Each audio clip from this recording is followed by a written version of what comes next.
Halvad પંથકમાંથી number plate વગરના અને overload દોડતા ડમ્પરોના પગલે અવારનવાર અકસ્માતના બનાવો પણ સામે આવ્યા છે, પરંતુ તંત્ર દ્વારા કોઈ પણ પ્રકારની કાર્યવાહી નહીં કરતા આવા ડમ્પર ચાલકો બેફામ બન્યા છે। ત્યારે મોરબીની વાત કરીએ તો મોરબીના ઘૂંટુ પાસે ડિવાઈડર પર એક ટ્રક ચડી ગયો હતો।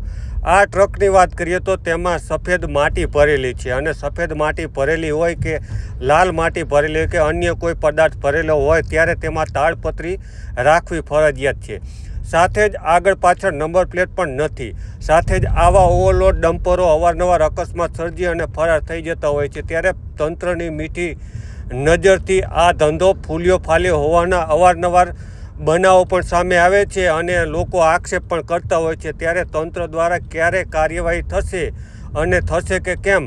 હાલ તો જે પ્રકારે ઘૂંટુ પાસે ડિવાઈડર પાસે ટ્રક ચડી ગયો છે અને આ ડિવાઈડર પર ટ્રક ચડી જતાં મોટી જાનહાનિ ટળી છે, પરંતુ જે પ્રકારે ટ્રક ડિવાઈડર કૂદી અને સામેની સાઈડમાં કોઈ વાહનને અડફેટે લીધું હોત તો કેવો જીવલેણ અકસ્માત સર્જાત અને આ બાબતે તંત્ર ક્યારે જાગશે?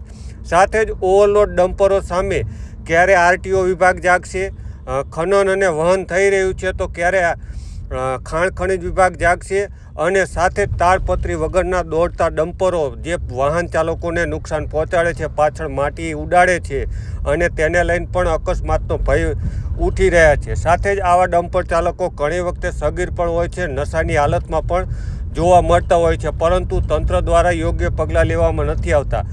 2 દિવસ પહેલાં જ એક ડમ્પર ચાલક જે નશામાં હતો ને તેને 2 વાહનો અડફેટે લીધા હતા। ત્યારે આવા ડમ્પર ચાલકો સામે ક્યારે કાર્યવાહી થશે અને થશે કે કેમ તે આવનારો સમય બતાવશે, પરંતુ હાલ તો ઘૂંટુ પાસે ડમ્પર ડિવાઈડર પર ચડી ગયું છે। સદનસીબે કોઈ મોટી જાનહાનિ સર્જાઈ નથી। હાલ તો આ ડમ્પર હટાવવાની કામગીરી ચાલી રહી છે। સાથે જ તેમાં રહેલી માટી સફેદ જે છે તે રોયલ્ટીવાળી છે કે કેમ તે પણ તપાસનો વિષય છે। સાથે જ આરટીઓ વિભાગ આવા બેફામ દોડતા ઓવરલોડ ડમ્પર ચાલકો સામે ક્યારે પગલાં લેશે તે જોવાનું રહ્યું।